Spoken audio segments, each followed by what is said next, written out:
মা তো এই শাড়িটা দিদিকে দিতে বলেছিল, কিন্তু দিদি এত বড় বাড়ির মেয়ে, আমার দেওয়া শাড়িটা কি দিদি পরবে? ছোট। হ্যাঁ দিদি। কি রে, কি লুকালে ওটা?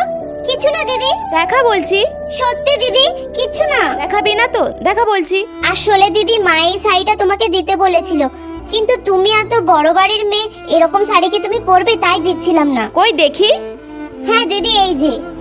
বাহ, শাড়িটা তো খুব সুন্দর রে। শাড়িটা আমার খুব পছন্দ হয়েছে রে। সত্যি দিদি, তোমার শাড়িটা খুব পছন্দ হয়েছে? হ্যাঁ রে, মিথ্যে বলবো কেন, শাড়িটা আমার খুব পছন্দ হয়েছে। আর জানিস তো, কোথাও গেলে আমাকে ভারী ভারী শাড়ি পরে যেতে হয়। এবার থেকে কোথাও গেলে এই শাড়িটা পরে যাব। তোর বাবা মাকে বলিস শাড়িটা আমার খুব পছন্দ হয়েছে। দিদি, আমি বাবাকে বলে দেবো, বাবা মা খুব খুশি হবে। টাকা দিয়ে কি আর কোনো কিছুর দাম বোঝা যায় বল?